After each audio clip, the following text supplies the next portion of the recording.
آگے بڑھتے ہیں۔ سابق وزیر اعظم نواز شریف کے ایون فیلڈ اور العزیزیہ ریفرنسز میں سزا کے خلاف اپیلوں پر سماعت آج اسلام آباد ہائی کورٹ میں ہوگی۔ چیف جسٹس عامر فاروق اور جسٹس میاں گل حسن اورنگزیب پر مشتمل 2 رکنی ڈویژن بینچ سماعت کرے گا۔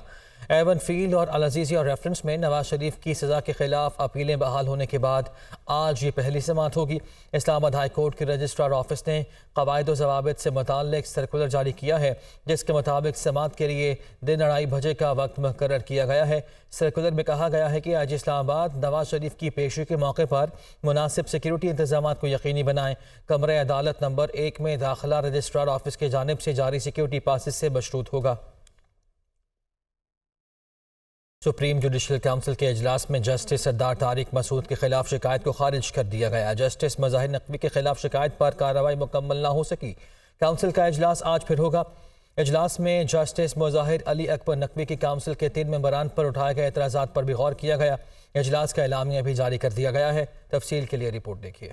چیف جسٹس قاضی فائز عیسیٰ کی صدارت میں سپریم جوڈیشل کونسل کا اجلاس ہوا، جس میں سپریم کورٹ کے 2 ججز جسٹس سردار طارق اور جسٹس مظاہر علی اکبر نقوی کے خلاف شکایات کا جائزہ لیا گیا۔ اجلاس میں جسٹس سردار طارق مسعود کے خلاف شکایات متفقہ طور پر خارج کر دی گئی۔ جسٹس مظاہر علی اکبر نقوی کی جانب سے ان کے وکیل خواجہ حارث پیش ہوئے۔ وکیل خواجہ حارث نے جسٹس مظاہر علی اکبر نقوی کا خط کونسل میں پیش کیا۔ خط میں سپریم کورٹ میں دائر آئینی درخواست کے فیصلے کونسل کی کارروائی مؤخر کرنے کی استدعا کی گئی۔ اجلاس میں جسٹس مظاہر علی اکبر نقوی کی جانب سے کونسل کے 3 ممبران پر اٹھائے گئے اعتراضات پر بھی غور کیا گیا، تاہم جسٹس مظاہر نقوی کے خلاف شکایات پر کارروائی مکمل نہیں ہو سکی، جس پر اجلاس ملتوی کر دیا گیا۔ ذرائع کے مطابق اجلاس میں لاہور کینٹونمنٹ بورڈ کے متعلقہ افسران بھی شریک تھے۔ جسٹس مظاہر نقوی کے وکیل ایڈوکیٹ خواجہ حارث بھی اپنے دلائل جاری رکھیں گے۔ سپریم جوڈیشل کونسل نے شکایات کنندگان کو دوبارہ پیش ہونے کی ہدایت کر دی ہے۔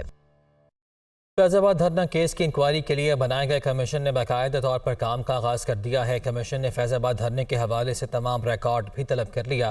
کمیشن کا اجلاس سابق آئی جی اختر شاہ کی زیر صدارت ہوا۔ کمیشن نے ابتدائی طور پر فیض آباد دھرنے کے حوالے سے تمام ریکارڈ طلب کر لیا۔ اس حوالے سے اب تک ہونے والی گزشتہ تمام انکوائری رپورٹس بھی کمیشن نے طلب کی ہیں۔ کمیشن نے فیض آباد دھرنے کے حوالے سے تمام ویڈیو ریکارڈز بھی لینے کا فیصلہ کیا ہے۔ ذرائع بتا رہے ہیں کہ آئندہ اجلاس میں تمام متعلقہ افسران کو طلب کرنے کا فیصلہ کیا جائے گا جو دھرنے کے وقت اپنے فرائض سر انجام دے رہے تھے۔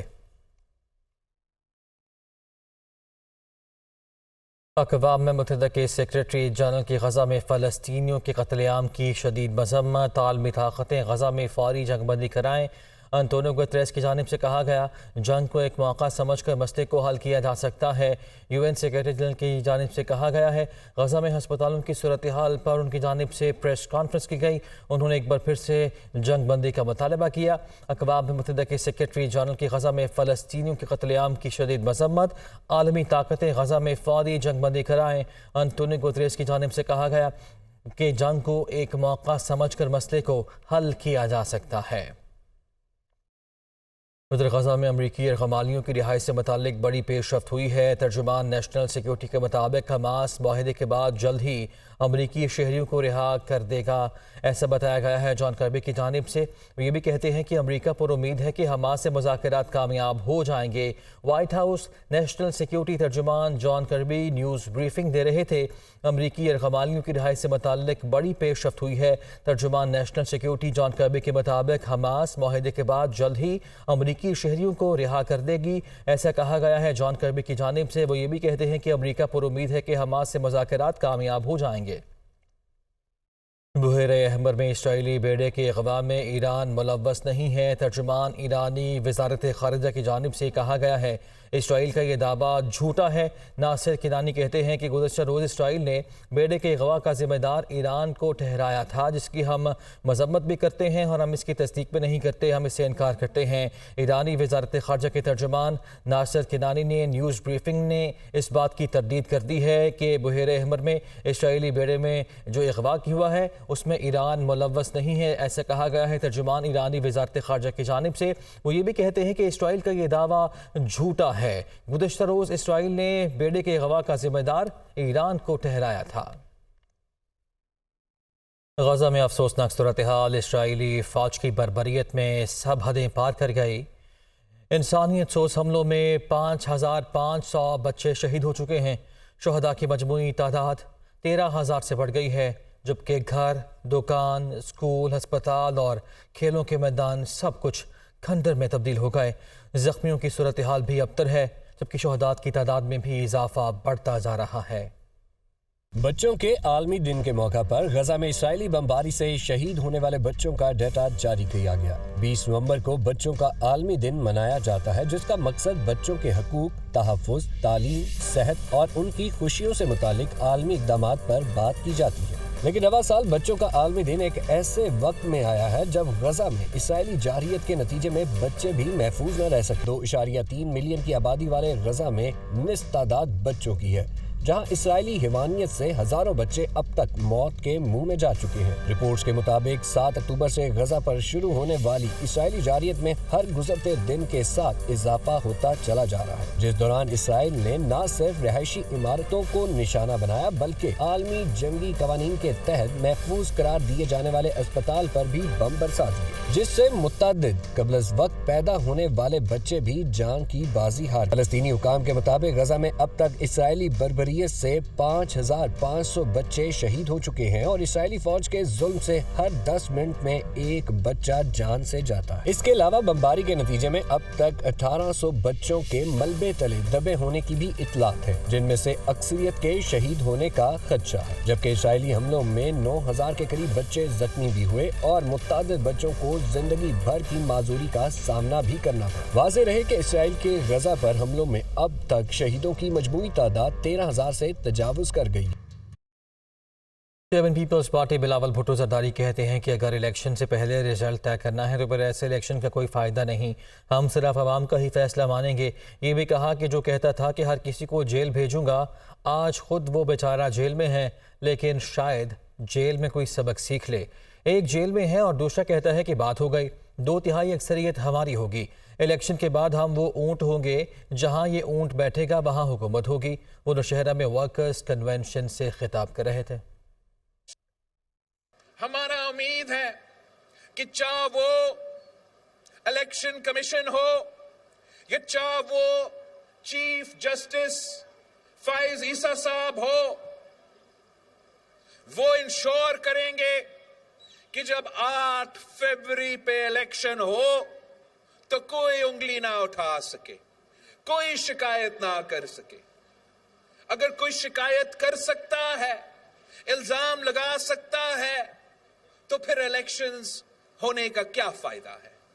وہ جو ہر کسی کو جیل بھیجنے کا شوق رکھتا تھا نا، یاد ہے اس کو، کہتا تھا اس کو بھی جیل بھیجوں گا، اس کو بھی جیل بھیجوں گا، اس کو بھی، وہ اب بیچارہ وہ خود جیل میں ہے۔ اب شاید وہ کوئی سبق سیکھے گا۔ ایک تو وہ جیل والے ہیں، تو دوسرے کہتے ہیں کہ ہم 2/3 اکثریت، بات تو ہو گئی، اور 2/3 اکثریت ہمارا۔ پاکستان پیپلز پارٹی الیکشنز میں یا الیکشن کے بعد ہم وہ اونٹ ہوں گے کہ جہاں بھی یہ اونٹ بیٹھے گا وہاں حکومت ہوگا۔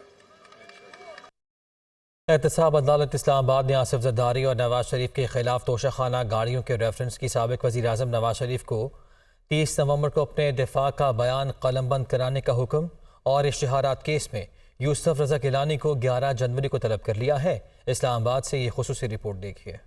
توشہ خانہ کیس سے گاڑیاں لینے کا کیس، نواز شریف کو دفاع میں بیان ریکارڈ کرنے کی اجازت، سماعت 30 نومبر تک ملتوی۔ اشتہارات کیس میں یوسف رضا گیلانی 11 جنوری کو طلب۔ احتساب عدالت کے جج محمد بشیر نے توشہ خانہ گاڑیوں سے متعلق نیف ریفرنس کی سماعت کی۔ آصف علی زرداری، خواجہ عبدالغنی مجید، انور مجید اور یوسف رضا گیلانی کے پلیڈر عدالت پیش ہوئے۔ وکیل صفائی قاضی مصباح نے موقف اختیار کیا کہ ایک دفاع کا بیان رہتا ہے، نواز شریف کی غیر حاضری میں ریفرنس فائل ہوا تھا، ہمیں سوال نامہ دے دیں، ہم جواب دے دیتے ہیں۔ نیب پروسیکیوٹر سہیل عارف نے کہا کہ درخواست پڑھنے کا وقت دیا جائے۔ جج نے نواز شریف کا بیان ریکارڈ کرنے کی ہدایت کرتے ہوئے سماعت ملتوی کر دی، جبکہ اشتہارات کی غیر منصفانہ تقسیم سے متعلق ریفرنس میں یوسف رضا گیلانی اور دیگر ملزمان کی طلبی کا نوٹس جاری کر دیا گیا۔